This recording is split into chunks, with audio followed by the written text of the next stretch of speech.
Now at 6, multiple people hurt and without a home after this massive fire. How IFD says one resident escaped just in time. And we had a warm day today. We've got more warm days ahead, but there is rain moving in. I'll time it out. Plus, there's growing demand for healthcare professionals who help others breathe easier. How IU Health is working with college students to close the gap. We start tonight with that major apartment fire in Indianapolis. Take a look at these flames in these photos from IFD. 2 people got hurt and 5 people are now without a home because of the fire. It broke out just before 5 a.m. on Rosegate Lane. That's near Emerson Avenue and I-65. Take a listen to the radio traffic when fire crews got there. Single-story multi-unit apartment building. We have fire showing, fire through the roof, engine 35 will be attacked. In addition to the multiple people injured and displaced, IFD says an 86-year-old man is lucky to be alive after ignoring smoke detectors for a half hour, thinking it was his neighbors. He made it out safely with minor injuries once firefighters got there. IFD says one of their crew members also had minor injuries. Took around 45 minutes to get this fire under control. The cause was a possible electrical issue in the attic. A family of 4 is out of their home tonight after this house fire. IFD says a 19-year-old was working on a lawnmower inside a garage yesterday on Lindbergh Drive near Sherman and 465. Gasoline spilled onto the floor and the teen told fire crews he and his mom put down kitty litter to absorb it, but he continued to work on the mower. IFD says a spark or the blowtorch he was using started the fire. A man who ran back into the house to get personal items went to the hospital with minor injuries. A shooting overnight killed a woman and critically injured a man on the west side of Indianapolis. This happened around 12:30 a.m. on Westbrook Avenue near West Washington Street. Officers say they found a man shot on the front porch of a house, then found a woman shot inside the home. Medics took both victims to the hospital in critical condition. The woman later died. Police have not shared any information yet about a suspect or possible motive.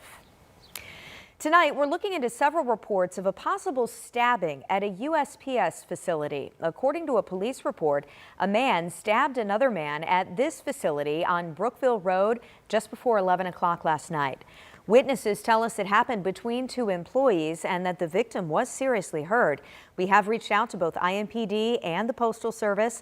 IMPD says they cannot share any information about the incident right now. We have not heard back from USPS. We'll keep you posted on anything else we learn. A man is dead in Lafayette after an officer-involved shooting late last night. Lafayette police got a call about an intoxicated person pointing a gun at people just after midnight. According to the department, officers told the man to drop the gun, but he didn't comply. That's when police opened fire, killing the man in his 60s. The officers involved are now on administrative leave. Indiana State Police will investigate. Police in Danville arrested a man this weekend accused of waving around a BB gun with children playing nearby. A 911 caller got officers to Penrose Place. Police say the man was walking in a yard with what looked like a handgun. Well, officers later learned it was actually a BB gun without the orange markings. Police say the 23-year-old suspect told them he had the gun because, quote, he was getting ready for a concert in Noblesville. Now he's in the Hendricks County Jail. All right, it is 6:04 on your Sunday, and it's really a beautiful day outside. We had a lot of sunshine early. It felt like it was starting to get cloudy. I don't know if I haven't been outside in the last hour or so. So what's it look like now? No, the clouds definitely rolling in, and that's a sign of what's going to be moving in tonight. The rain chances that we talked about. It's also pretty breezy today. Yeah, it really was. Some gusty winds out there, but it's the reason why we were able to see temperatures warm up so nicely. So upper 70s to low 80s. That's where we're currently sitting. It's 80 in Meridian Hills right now. If you're in Westfield, 78. Rushville also enjoying 78 degrees, and most locations are pretty much on the same page because of those breezy conditions, within a couple of degrees of 80 or so. As I mentioned, it's also been breezy. We've got current wind gusts to 32 miles per hour right now in Lafayette. Some slightly lower values here from Richmond to Muncie, around 25 miles per hour. Some of the gusts earlier in the day were as high as 35 to almost 40 miles per hour. As Jenny said, yeah, the clouds have started to filter in. That's a sign of have this system getting a little bit closer. Likely will not bring us any rain chances in the short term, but after this evening, I think we'll start to see this system bring us a rain chance. It's not a huge chance, and most of it will fall before Monday morning. So for the next few hours, temperatures dropping into the 70s. There's that chance for scattered showers, mainly after midnight, but we could see a couple of areas pick up showers before. You'll start in the 60s tomorrow. You'll end up back near 80 degrees, but I've got more rain chances to talk about. All right, see you in a few minutes. Rob, thank you. There's a widespread shortage right now of respiratory therapists here in Indiana. IU health experts say after COVID, the number of therapists dropped. Our Ella Rhodes shows us how IU Health is now working with college students to close the gap. Dalen Hatch didn't expect he'd walk the halls of a hospital for his career. Just breathe in deep for me.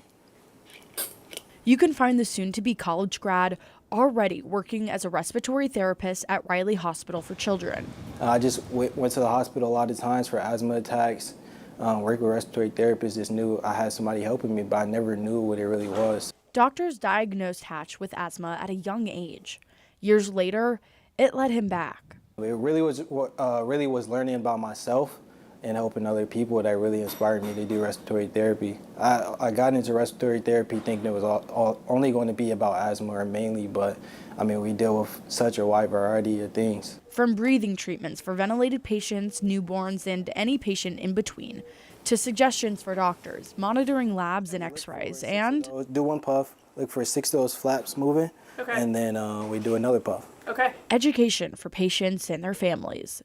There's a high demand for people like Hatch, Beth Summit with IU Health says. We're not filling all of our seats in the state of Indiana. IU Health says the country expects respiratory therapist jobs to grow 12% by 2034. We probably have anywhere between 10 to 40% vacancy in all of our departments across Indiana. So this is outside of just IU Health. And so that's the current vacancy. And so then when we look to the future and we know that we're going to need more respiratory therapists, whether it's 10 or 20% or 30% more in the next 10 to 15 to 20 years, we're concerned. It's why IU Health advocated to expand students' clinical experience. I'm just going to listen to your lungs again. So students like Hatch can have the opportunity to treat kids. And so it's always going to be close to heart. It taught me a lot about myself and my disease process more and how to manage my life and have better health more than anything, but also helping other people try to do the same thing. One breath at a time. In Indianapolis, Ella Rhodes, 13 News. And after Hatch graduates next month, he will continue working at Riley Hospital for Children.